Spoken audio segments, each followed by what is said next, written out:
Hello అండి, ఈరోజు కచ్చి బిర్యానీ చేయబోతున్నాను. లెగ్ పీసెస్ కూడా ఉన్నాయి. బాగా చికెన్ని కడిగి పెట్టుకొని 2 టేబుల్ స్పూన్లు ఉప్పు వేసుకొని చిటికెడంత పసుపు వేస్తున్నాను గైస్.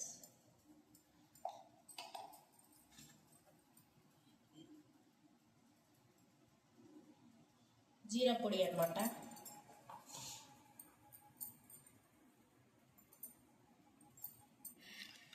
అల్లం వెల్లుల్లి పేస్ట్ వేస్తున్నా.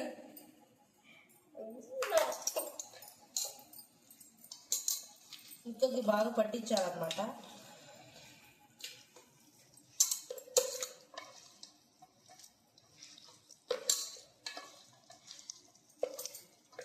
టేబుల్ స్పూన్ కారం,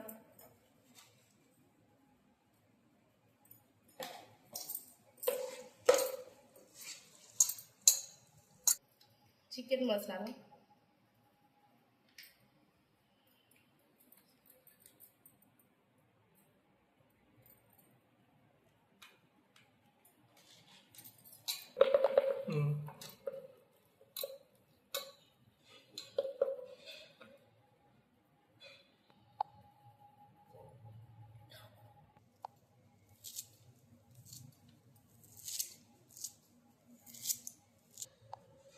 కొత్తిమీర కూడా యాడ్ చేస్తున్నాను గైస్.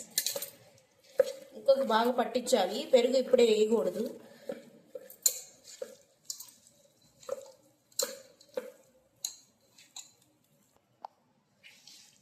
ఇలా కలిపి పెట్టుకున్నాక 5 to 10 minutes ఆగినాక మసాలా బాగా పట్టింది కాబట్టి లాస్ట్లో పెరుగు యాడ్ చేయాలి గైస్.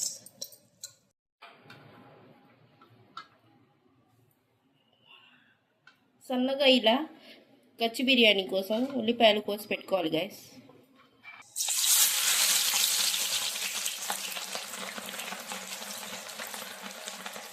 బాగా వేడైంది గైస్ ఆయిల్ అయితే.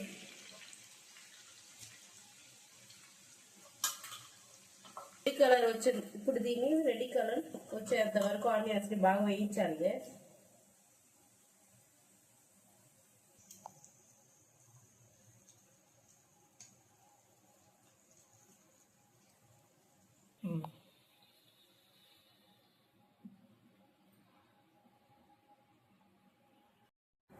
ఇలా మొత్తం ఆనియన్స్ అన్నీ ఒక కలర్లో వచ్చేలాగా బాగా ఫ్రై చేయాలి గైస్. చాలాసేపు అయితే పట్టింది. మొత్తం ప్లేట్లో తీసుకోవాలి గైస్. లాస్ట్లో పెరుగు యాడ్ చేయాలి గైస్. ఎందుకంటే ముందుగానే వేయకూడదు, ముక్కకి మసాలా బాగా పట్టదు కాబట్టి.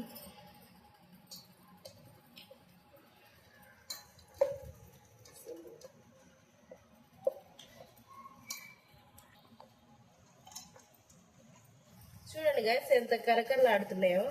ఇలా వచ్చేలాగా బాగా వేయించుకోవాలన్నమాట. కరకరం అంటున్నాయి. కొంచెం యాడ్ చేయాలి దీంట్లో కూడా.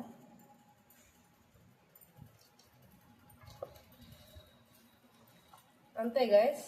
ఇంకా అయితే నేను దమ్కి రెడీ చేసుకుంటున్నాను.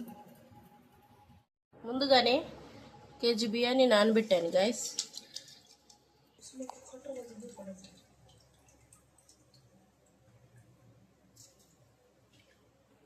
రైస్ని హాఫ్ లాగా 20% బాయిల్ చేయడానికి ఎసురైతే పెట్టాను.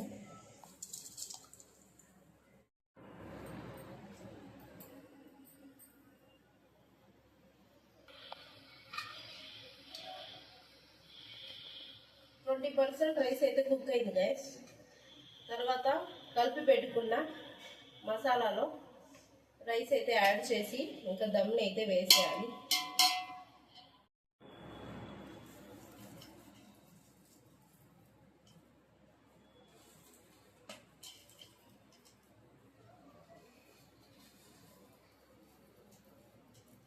ఇంకా ఇదే ఫినిషింగ్ టచ్ గైస్. ఇంకా దమ్ అయితే రెడీ అయిపోయింది. 20 నిమిషాలు ఉంచాలి గైస్. లాస్ట్గా గీ అయితే యాడ్ చేశాను గైస్. దమ్కి అయితే పెట్టేశాను గైస్. 20 నిమిషాల్లో మన బిర్యానీ అయితే రెడీ అయిపోయిందండి. ఇప్పుడు తినడానికి అయితే రెడీ అయిపోయింది గైస్. నేను మా వారు తినేస్తున్నాం. ఇంకా మీలో బిర్యానీకి ఎంతమందికి ఇష్టమో కామెంట్ సెక్షన్లో కామెంట్ చేయండి గైస్.